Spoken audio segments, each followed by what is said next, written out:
Hello, my name is Emma Browning, and today I'm going to teach you how to wash your country ham as part of the Kentucky 4-H State Country Ham Project.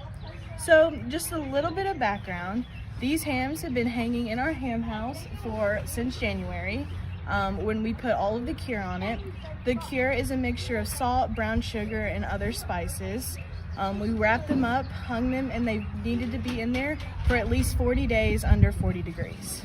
Now we're taking them out. We're gonna wash all the cure off. It's done its job. The ham is shelf stable, and we'll hang them back up when we're done, and they will go through what we call the summer sweat. This is when they lose most of their moisture. They'll get a lot smaller than they are now, and the next time you see them, there'll be a lot more mold. So to get started, we're going to open up our ham. I usually just take a pair of scissors and open it up like a Christmas present. We keep our tags so we know whose ham is who. We go ahead and just rip it off. The paper is still there from January. When you open it, you'll see all the cure that we put on there. A lot of it's been absorbed by the ham.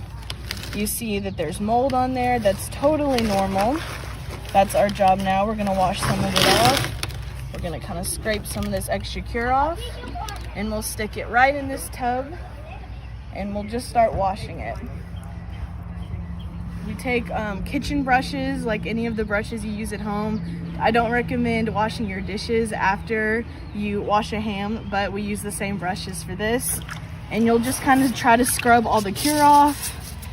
There might be some stuck on paper, just any of that you're gonna try and get off.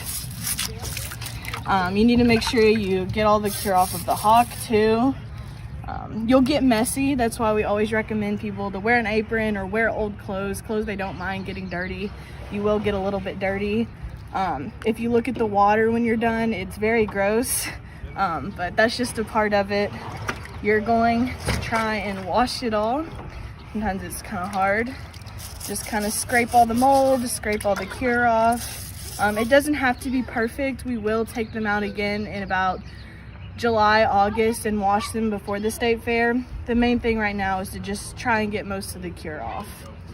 So it usually takes about 10 to 15 minutes of washing, and then once you're done, your ham will look something like this. This one was already washed. As you can see, all the cure is gone. There's a few mold speckles here and there, but nothing too big. So our next step is, once it's all clean, we're gonna hang it back up in the ham house. So we use these. They're called ham socks. We put them on just like the socks that go on our feet.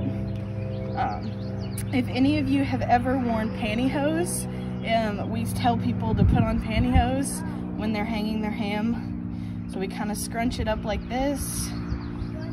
And the really important thing now is, because this is when the hams will get their shape, is to make sure that the seam in the ham sock is lined up with the hock.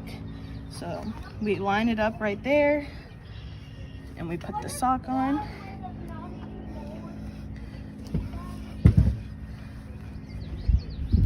Stick it in there. We make sure that's lined up. That's really the most important part. And then we kind of pick it up to let it like stretch the sock down. We make sure that it's still lined up. And then we tie a knot. We call it a slip knot. It's so it can hang on the hooks in the ham house. Usually what I do is I take 2 fingers, I wrap it around, and I bring it through here. A lot of people struggle with this knot. It's not a big deal. I think it took me about 6 years to learn it, but I finally figured it out. Then you're going to take your tag, so you know this ham is yours, and you're gonna put it back on. You're gonna stick it through the sock on the top. Put the zip tie on. And then we'll hang them back up in the ham house. And that's all you have to do. Now that our ham is in here hanging in the ham house, we'll leave it alone until about July or August, and we'll take it out again right before the state fair and give it another good wash. Next time we see it, it'll look a lot smaller and a lot moldier. Thank you so much for learning how to wash a ham with me.